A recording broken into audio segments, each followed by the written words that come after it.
Hey everyone, welcome for another anime review. This time we're going back to 1999. This is a movie I've actually owned for a little while on DVD. Someone gave me the Blu-ray recently, so I decided to watch it, and here we go. Jin-Roh, the Wolf Brigade.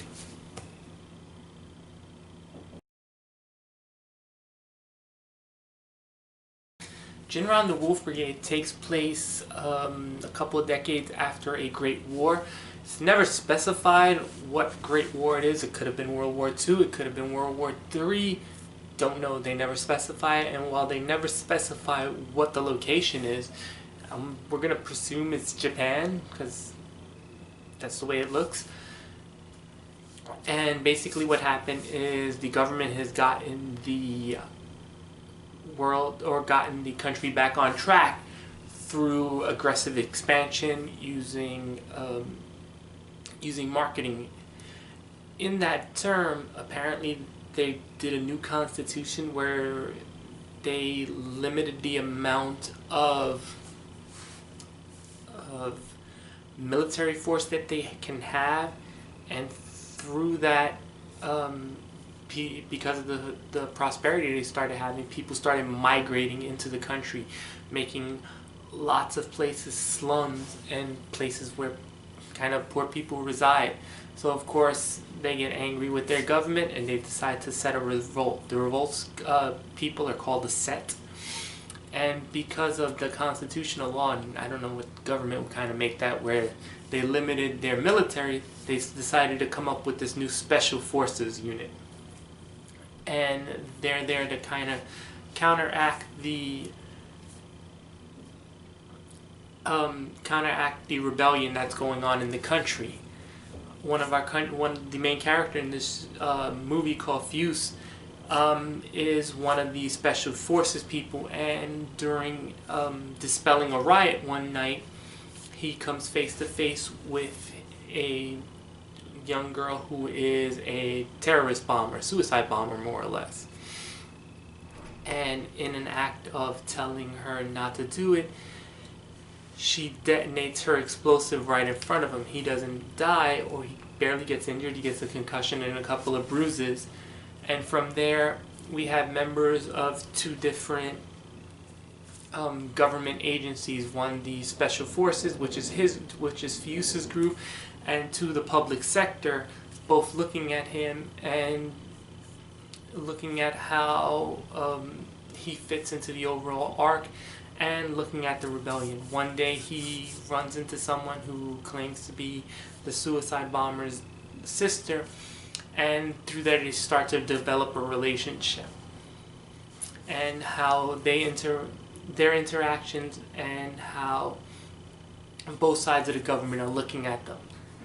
That sounds long and drawn out, and this movie is, in a way. It's hard to talk about this movie without spoiling it, but the movie's actually pretty good, I think. It has pacing issues and it has storytelling issues, but let's go through the good part. Animation is pretty good, but it does have one of those animation looks where everyone kind of looks the same.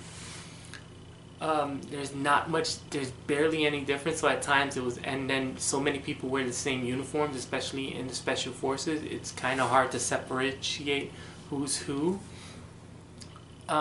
This movie is strangely atmospheric for a movie about war.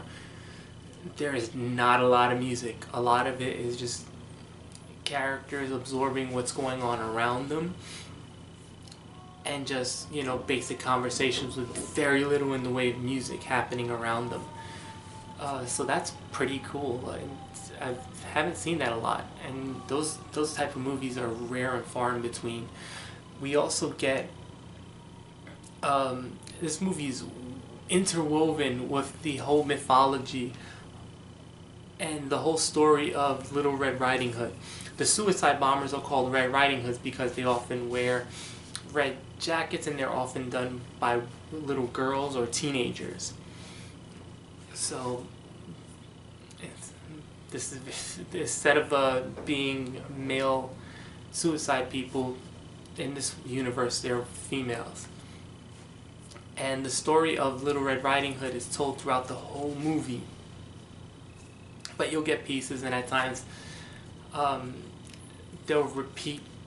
It's kind of like those cartoons in the 80s where before they go to commercial break, you'll see an action, and then when they come back, you'll see a repeat of the last couple of seconds before commercial break. They do that kind of here, where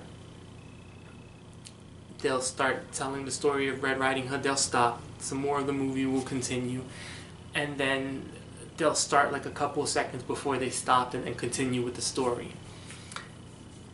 There's a lot of double crossing in this movie. And I don't think all of it works, because while they set up this idea of this revolution at the very beginning of it, it's never really mentioned again. And at times, other than the fact that the sister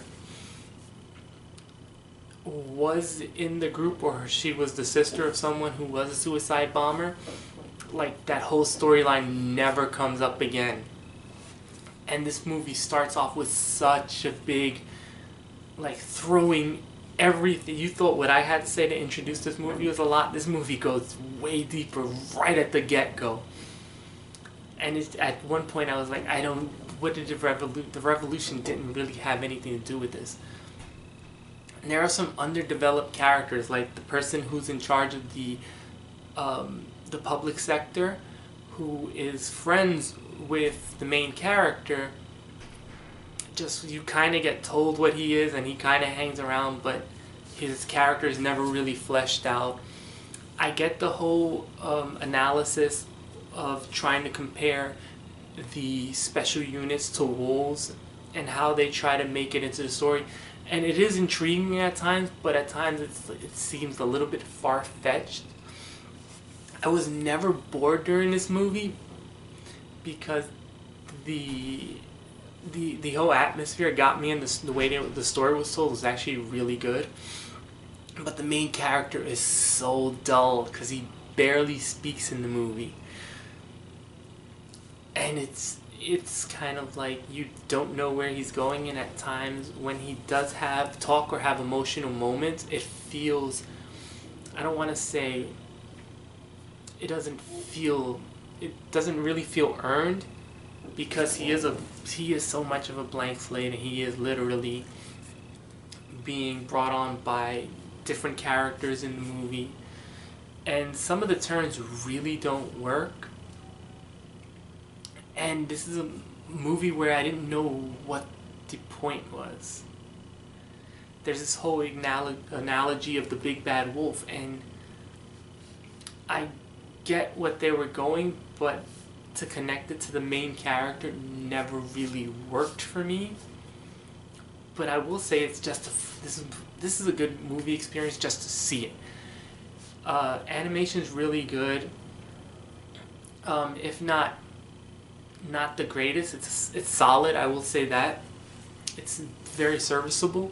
The story, I kind of say, had me at points, but then it never felt like complete. It never felt like it connected the dots well. This is one of those movies where you can definitely tell it was well intended, but I don't think there are storytelling elements that just didn't fit with what they were trying to do, or what I believe they were trying to do. So I would recommend it just to see it, and maybe you'll get more out of it than I did. I wouldn't go into this movie with, huge aspirations. This isn't an Okiura. This isn't something you're going to come away from and go, wow, this is the best thing I've ever seen. You'll probably walk away going, not completely sure what they were going for. And like setting the whole thing up within a revolution, like I said, after the beginning, the revolution's really never mentioned again, unless you connect certain things, and even then I wasn't buying it. But I will say the main character, in his silence, kind of helped, because he became almost like the audience. He became an observer, but at the same time you can see him as being dull, because he does seem so much like an observer that he doesn't feel like the main character. So, like I said, if you have a chance to watch it. You won't. I don't think you'll be disappointed. Just don't go into it looking for an epic. If I had to rate this movie, wow, 6.5. It was right in the middle, more on the good side, but at the same time, it never went to very good. It was just it's above average. So I'll leave it at that. That's it for now. Until next time. If you've seen this movie and you have differing opinions than me, please throw them in the comment section below. Let me know. I'm more than willing to have a conversation about this movie, or maybe you got more out of it than me. Once again, it's just my opinion. If you have any, like, subscribe, share with your friends. If you know someone who likes anime, let them know. Also, if you have any movies that you think I should be reviewing, please, once again, hit up me in the comment section. Until then, later.